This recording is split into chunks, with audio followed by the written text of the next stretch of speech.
What's up, guys? It's Savjz here with another Riftbound video. There's a thousand, 2,000, 3,000, I don't even know how many ideas for videos in my head right now for Riftbound. But one thing that I know you guys want to hear more about is what decks, what legends are good, what are bad. So we're gonna make a tier list today, and I'm gonna explain through my decision making. And how I feel about each one of these. If you guys have your own thoughts, like, oh, maybe this should be higher, this should be lower, just let me know below in the comments. But yeah, this should be a fun time. Let's see how we end up with this. First off, we got Garen. I'm gonna sort of like start with the weakest ones, and then we'll end up with the best ones at the end. But I'll do some like moving around as well. So Garen almost deserves a tier of its own. Like, Garen is absolutely garbage. Like, there's no reason for you to really play Garen. We've seen some like almost successful Aurora lists for Garen, but the thing about that is that it's still not good. Like, if you want to play Aurora, it's probably the worst Aurora deck. If you want to play these color combinations, you should just really go for Set. I think Set is just the better yellow orange deck. So that is the absolute worst champion in Riftbound. Alright, what else do I think is on the weaker side? I think that Lee Sin is unfortunately quite weak. I know that a lot of folks have been having success with Lee Sin in those local release events, because Lee Sin is actually, the starter deck is not bad at all. It might even be the best starter deck. I saw a lot of people going 3-0, 4-0 in their release events. It's working just fine. But the issue with Lee Sin is that why I put it so low is that I'll put it in C tier. Garen needs a tier of its own because it's that much worse than everything else. The reason why I have Lee Sin so low is that you really want to play Master Yi. If you're playing green and you're playing orange, you want to play Master Yi, not Lee Sin. I would so far I have not seen anything that would truly make me want to play Lee Sin. If you guys have some ideas, let me know, but it just doesn't seem to be there. I've heard some people say that, yeah, like, okay, like, it's not that bad, and have you seen this Lee Sin list? And like, okay, maybe they won some games.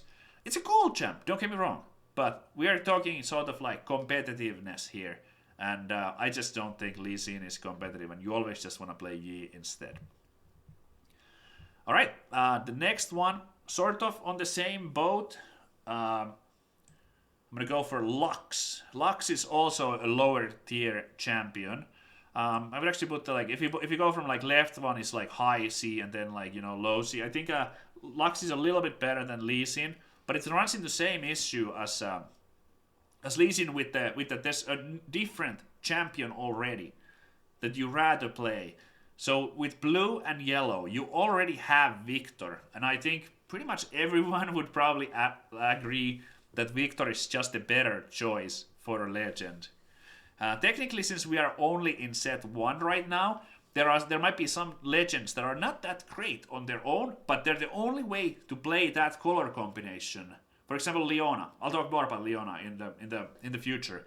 But right now, I just have to put Lux here at a pretty low rating because of there's just a better one exists. So it's hard to justify really playing Lux. There's a little bit of different play style and some very big spells that you can play with Lux, where you could be like, well, Victor wouldn't draw a card here, but I think that overall it's just a worse blue yellow than Victor. Okay, what else do we have? Again, let's just kind of like go systematically here. Again, in the same boat, we have Annie. Sorry, Jinx. Jinx. We have Jinx. Let's use the regular art just to like be, you know, systematic. We have Jinx. So the thing about Jinx is actually that Jinx is not that bad, but Annie is better. Annie is very, very good, and Annie will be among the higher tier, and it's the same color combination, so I'm not gonna spend too much time talking about it. Jinx totally playable, but it's just you don't really want to play Jinx because Annie is just a much better choice. The only problem with Annie is that the cards can be difficult to get right now because it's in the Proving Grounds box. Alright, the next one, and I believe is the, hold on. No, yeah. Next one. Okay, so now that we got these, so we these are like the extras. After this, every card will be like the better version of a particular color combination. So B tier, good legend, and the only way to play the color combination, wanna play Yasuo. Yasuo has some things going for it, but overall, it feels like Yasuo is maybe lacking some very like all situation powerful cards. I posted a guide about like my Yasuo deck, the budget deck. You can have a pretty playable for your weekly play. You can have a playable, maybe not competitive Yasuo deck for very very cheap. So it's a lot of bang for the buck what you get with Yasuo. But the color combination overall, it just feels like there's some weaknesses here and there. And with the legend, it costs a lot of mana to move things around, and the signature spells has so far been kind of like underwhelming. I feel like in most situations, I think many people would probably agree that the signature has not been that performing well. Many people who have playtested end up like just not playing the signature at all, so that's a bit of a bummer. But Yasuo, for now in the B, if someone comes up with some kind of god tier Yasuo list, I will be very curious to see what it looks like. Alright, next we have Volibear. So Volibear also goes in the B tier. If you're playing Volibear, it's one of the decks where you almost like have to play the Dazzling Aurora. Dazzling Aurora can be played in many different decks. And it's a very hot topic because some players love Dazzling Aurora. It's so powerful, it's so exciting. And others mostly focus on the negatives. It's just like, I hate playing against Dazzling Aurora. It's a very much like a very divisive strategy. And it's very much viable. So Dazzling Aurora is pretty powerful. There's no denying that it's a powerful card. And it goes pretty well in a Volibear. But the thing about Volibear is I still feel like it's on the lower power level when it comes to Dazzling Aurora decks. I think Misfortune and Master Yi are both better Dazzling Aurora decks than the Volibear is. It can be argued a little bit like which one is the best and in what situation and what matchup. And you could also say that like, oh, there's a decent like set Dazzling Aurora list, but I would say that those are the main three, and I think this is the weakest of the three, so that's why it's in the B tier. Next up, we have Leona. Leona is an interesting sort of like a fan favorite, even though it's not very. I don't want to say bad, but it's not necessarily. There's no proof that it would be very successful in competitive play from the Chinese scene or from the online tabletop games as well. No one has really made big waves with any kind of Leona list, but people love playing it. Stunning is so fun, but at the end of the day, when we're talking about the power level, it just seems like you get better off using Kai'Sa's spells and just directly removing your opponent's units instead of stunning them and still having to kind of like have a bigger unit afterwards. The stunning is just, it feels a little awkward, and I'm excited to see like if the Leona gets more stun synergy in the future, maybe, who knows.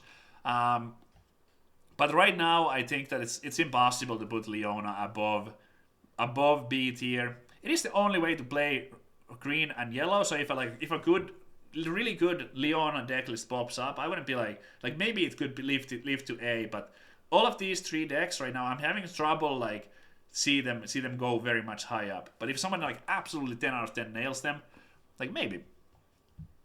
Alright. The last one for this tier is Misfortune. Misfortune, I'm gonna put it higher than the Volibear. Let's put like Volibear in the lowest of the B. And here we go with Misfortune. Misfortune, I haven't really seen many other Misfortune lists.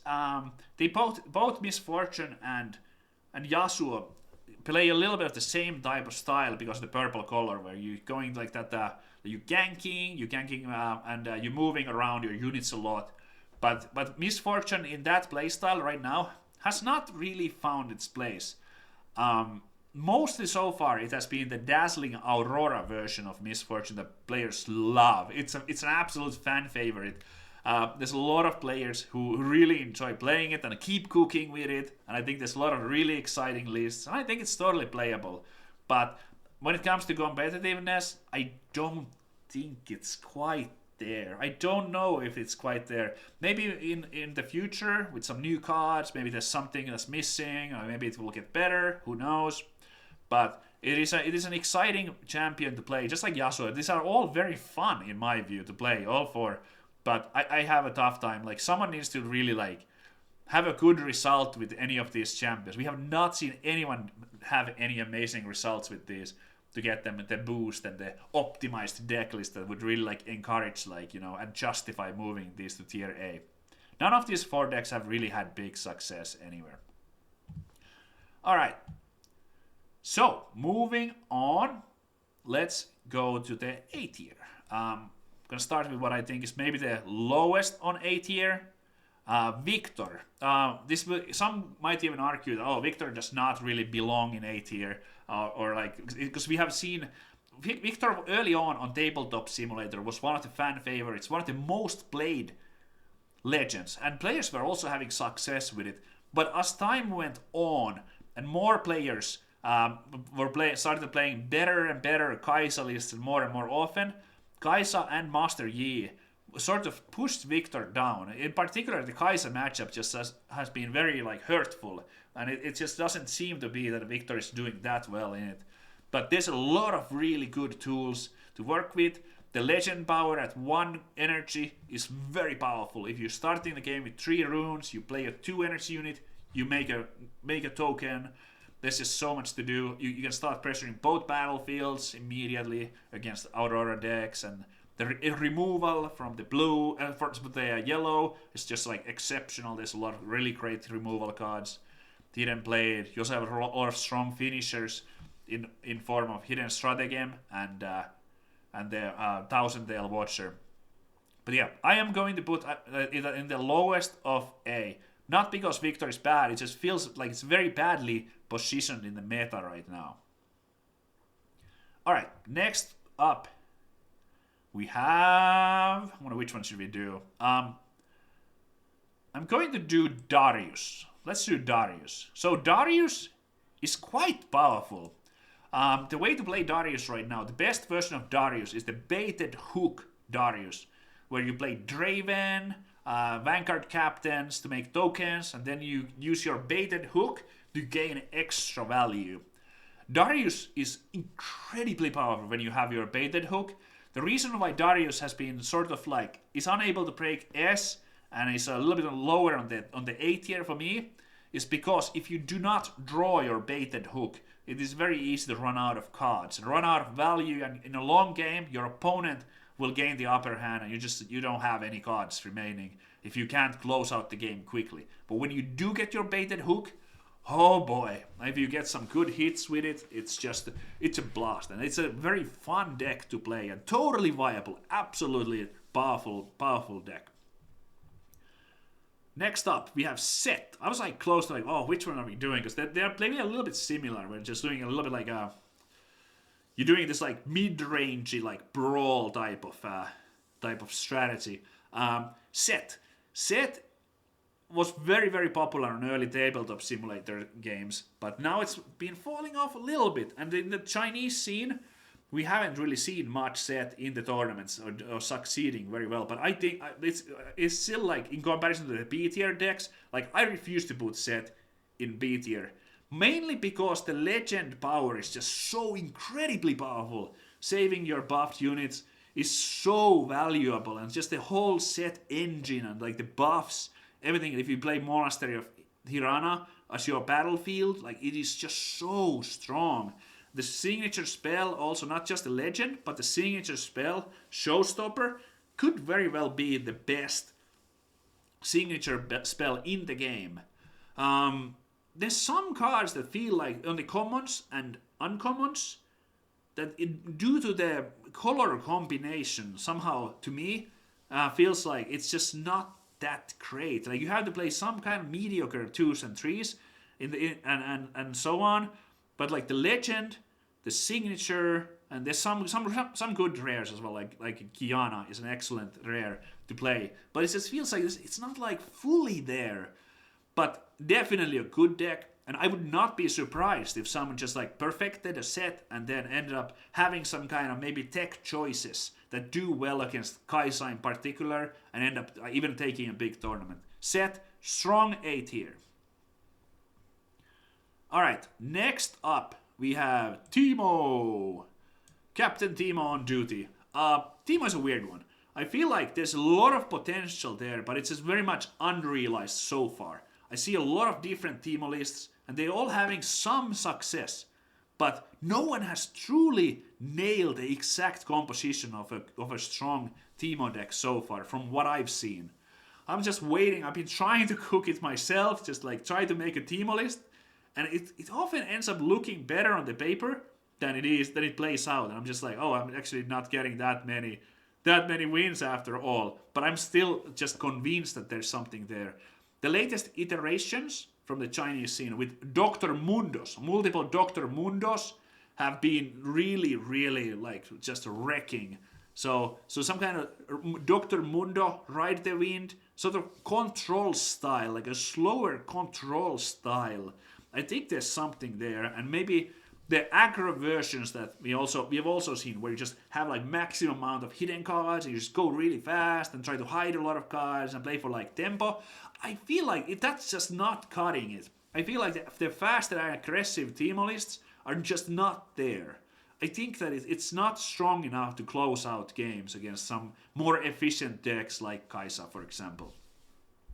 Timo, tier A, but if someone really like nails the list, I think it's gonna be either like high A or even break into S. We'll see. It needs some little bit more time, and I'm very curious to see how it evolves in tournament play.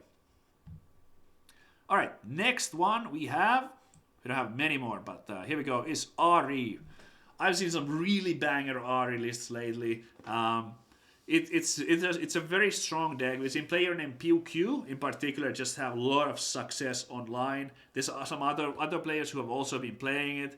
A lot of the players who play Ari also play Kaisa. I've heard that a lot of the same players, and the Kaisa matchup, when your Ari deck is really like designed to do well against Kaisa, when you have those 3 Recalls, 3 Sprite Mothers, it's actually pretty good matchup. The reason why we are not getting to the Kaisa tiers is because I feel like overall the deck list is just like, it's not quite as powerful. You can have good matchups, but you have to sort of like pick your poison in some ways, where like, oh, like, am I going to make my deck better against this, or better against this, or better against this? The tools are there, but it's just you have to make some compromises. Whereas when it comes to the best decks, the best decks don't really have to compromise as much. Like, it's just all around great cards, all around great strategy. Where Ari is more like you have to like kind of choose and target. It's also a little bit more difficult to play. So this is where I'm gonna put Ari right now. But we'll see. We'll see how it does. I don't necessarily think that I feel like Ari lists have been like sort of figured out mostly. So I would not expect Ari to break tier S, however. Whereas I see like, even though I put Ari above Timo, I think Timo has more chance to break into S potentially, if that was able to happen. Alright. Then we have what I would consider the main contender to break into S tier, Annie. Annie is, I think, is the best aggressive strategy available right now in Riftbound. If you don't like long games, if you want to be the aggressor, that's your go-to champion. If you can get a box of Proving Grounds, it is just extremely powerful. The tempo you gain from your legend, untapping 2 runes at the end of each turn, allows you almost if you are using them well, it's almost like you start with more runes than your opponent. As the game progresses, the value from the legend really diminishes. So if your opponent has 10 runes, like, they don't really care if you're untapping 2. It doesn't do that much. But in the beginning, it's like doubles the amount of mana you have available. Ride the Wind and Vi is an outstanding combo for closing out games. You can sometimes Ride the Wind some other cards too, but with Vi in particular, you go to 6 points, you play Vi, you consume your graveyard, you play Ride the Wind. Move it to one battlefield. Wait, I might have 15 might. It conquers one battlefield and readies. Remember, it's ganking. So your Y is still 15, and you can gank the other battlefield. So you can Y, Ride the Wind, conquer both, win the game. That's such a powerful combo. One of my favorite, like, easy combos in the game. Because both of those cards are very good on their own as well. So it's not even like, oh, but they're dead if you don't throw the other combo piece. Nah. Both pieces work on their own. It's just a nice added benefit that you can do that to finish out games. Alright. Then we get into the S tier one. And I feel like these two are in the category of their own. We're going to start with Master Yi. Master Yi, one of the most popular legends in the Chinese scene. Players love playing it, and it has also had a lot of success. You don't play your signature, you barely even would like to play your champion, but the legend power is so good. It is so incredibly powerful, especially early on, having that 2 extra. It also snowballs very nicely with battlefields that give you extra runes or extra cards by holding. The green instants, or like the action and reactions in particular, are very powerful. Lots of tricks that you can do with the green and reactions to help you hold as well. So in combination with the legend and with the green reactions, it's just like, it's one of the best legends at holding in this game. There's also multiple variants that you can play that all do well. You can play the Aurora, which I think is the best Aurora deck. I think it's better than MF and Volibear. You can play that, or you can play the more faster, mid-rangey versions as well, and I think those are also very, very good. I think we have to put it here. Some players say that it might be overrated, and maybe Annie is underrated, but just based on facts and results from events so far, there's no other place for Yi. We cannot deny the success that players have had with Yi, and I've also played with and against Yi a bunch, and I mean, there's just no way around it. Like, it has to be here right now. Maybe it could be that players figure out ways to combat it a little bit better. Maybe it's in the Western scene, it won't be played as much. Maybe it could get kicked out of S and Annie would rise to take its place. But so far we have not seen that, and this is where we're at. Last, and well, definitely not the least, is the big bad Kaisa. Kaisa is absolutely crushing right now. The legend power, where you can save your runes from being recycled when you're using your spells, in combination with those extremely powerful and efficient spells such as Falling Star, can absolutely destroy. Falling Star in particular, one of those like cards that players are very like, how to say it, some people might already be calling bans as well. I don't think we'll get any bans before set 2 comes out and we see what's going to happen with set 2, but Kaisa has some extremely efficient removal in combination with the legend power. On top of that, you have the red Kaisa, which is 4 energy, 4 might, from your no recycle cost on it. So when you're playing Kaisa, it's just like your energy total tends to be going higher and higher, whereas your opponent might be going a little bit slower. Then the Kaisa is definitely a part of that, the champion Kaisa. Very powerful card, draws a lot of cards. The deck in general also just draws a lot of cards. You have very powerful removal. You have efficient units, strong champion and legend. It's sort of the only, like, you could argue that, okay, maybe Kaisa should even be the only S tier. What makes Kaisa so special is that it feels like it's almost the only complete package. It does everything, whereas Yi at least has some sort of weak points. Like, you don't have a playable signature spell, for example, and like, your legend power gets turned off if you have multiple units. And there are ways to sort of counterplay Yi more than there are ways to counterplay Kaisa. Sure, there are some ways, like Ari is very good at dodging the stuff. Maybe Annie can be faster than Kaisa. There are ways to beat Kaisa. Don't get me wrong. It is absolutely not beatable. But all the other decks need to really like keep Kaisa in mind at all times. And Kaisa feels like it is the most meta warping deck right now. It's the one to beat. If your deck is bad against Kaisa, it's probably not a viable tournament deck at the moment. It's very meta-defining. The latest Chinese event, I believe it was 40% Kai'Sa in the event. That sounds like a high number. I don't think that they did the best job at countering Kai'Sa over there. I don't think it's unbeatable. I wouldn't be doing bans right now, but it is undeniably the best, the most popular deck right now, and deserves its place in S tier. I don't really see Kai'Sa falling out of there. Whereas Yi, I feel like there's a chance that Yi could fall out of S. I think Kai'Sa is there until the next set at least. If the next set arrives and Kai'Sa is still like essentially like dominating, I would not be surprised if there was at least some like more discussion about, you know, like, oh, like is there some particular card like is Kai'Sa making other classes unplayable or bad, or like is it like should something be changed? Like would it be even ban worthy? Right now I don't think we're there. It's just an extremely powerful deck. Everyone's out to trying to beat it. If you can beat it, you might win a big event. All right, guys. Whew. What a fun time. What an exciting time to be a fan of Riftbound. Thanks for watching this video. I have a lot more coming up.